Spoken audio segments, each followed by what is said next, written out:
It is Tuesday. It is 6:15. It's surprisingly darker than I expected it to be. And I'm gonna go for a run. And then I'll be back. I'll see what I can see, if anything is interesting. It's really dark over there. It rained all day yesterday, so I didn't run. And it doesn't show rain in the forecast today. But I don't know. It is super black behind me. Camera won't pick it up. Anyway, here's Tuesday. The weather is very pleasant right now. It's kind of cool and crisp, which is shocking because it is Tuesday, August, I think 3rd. I may be wrong. Look at the sky. It's pretty, right?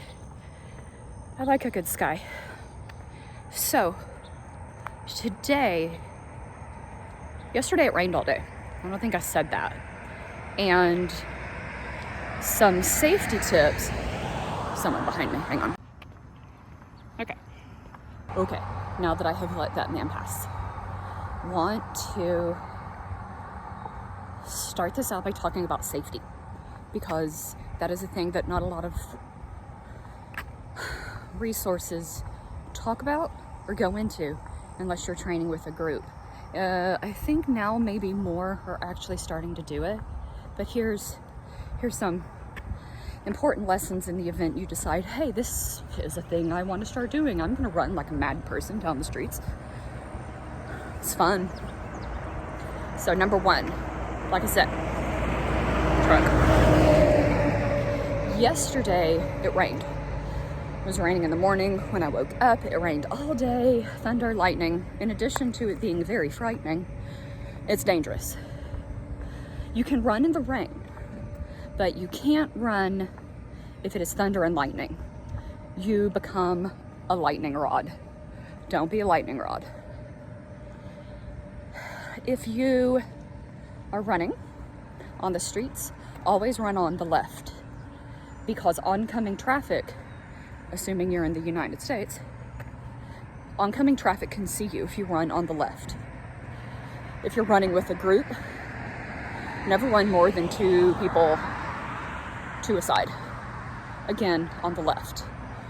It's for space. The headphones that I wear are bone conductive. They don't actually go in my ear.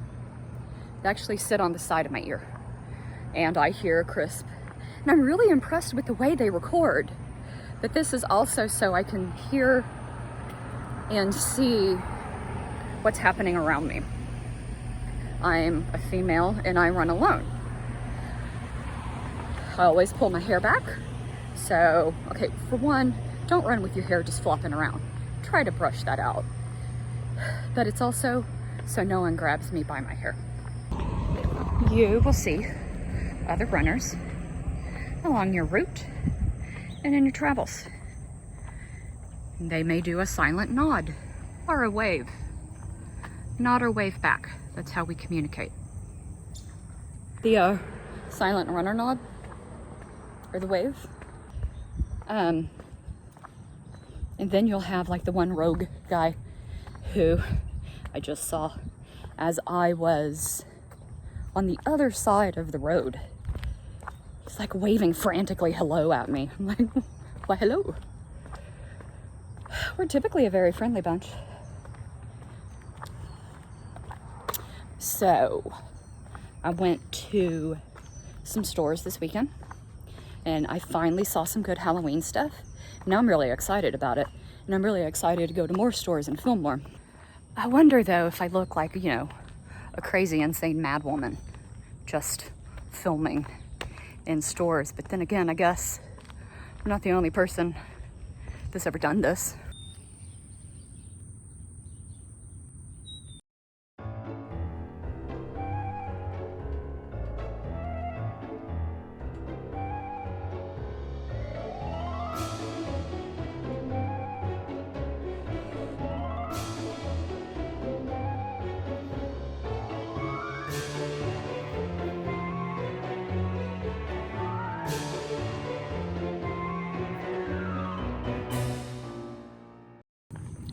It is Thursday.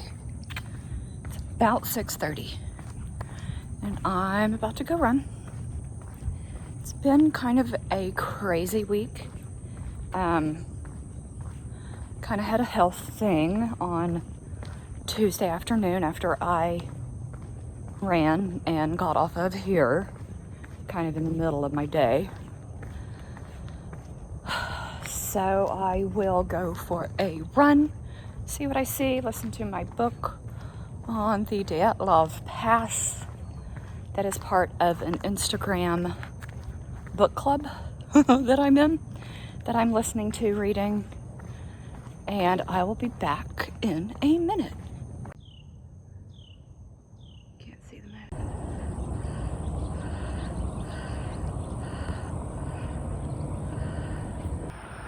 Okay, so it is Thursday, and it has been an eventful and uneventful week at the same time. Monday I ran. No, Monday it rained all day and a good chunk of the night. Tuesday I ran, talked to you guys, told you how to not be a lightning post. And then after my run, I came home and I had a cup of coffee, which is normal. I had a piece of peanut butter and toast. That's also totally normal, nothing different. And then around lunchtime, I started to feel kind of nauseous. There's a puppy barking. So I started to feel nauseous, and then like my vision started to get real funky. Like the upper third of my eyesight started to get kind of jagged, and it looked like static.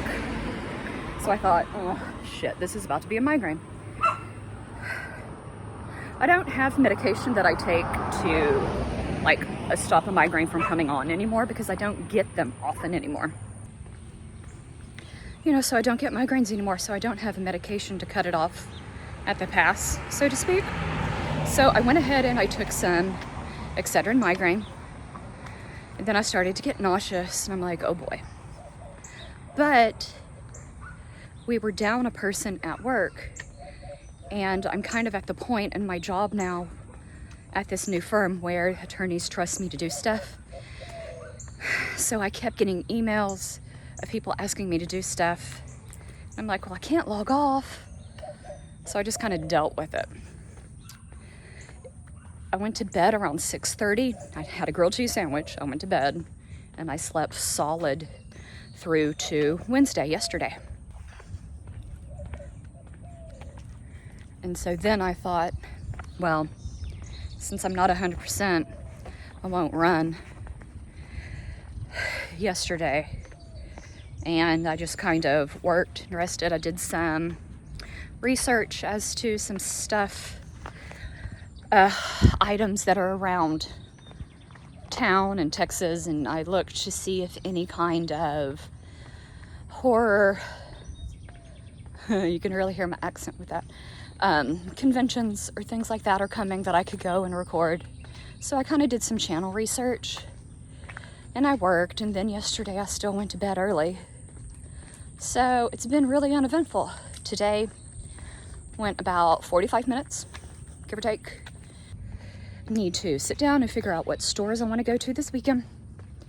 I may want to go and film a cemetery or two and do some other odds and ends, and we'll see. So today is short and sweet.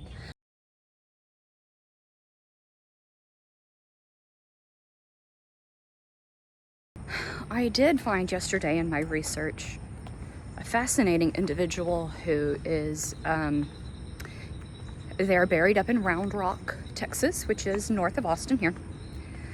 And unfortunately, his given name escapes me, but he was a trapeze artist in the 20s and 30s, and he performed in drag, and he performed under the name Barbette.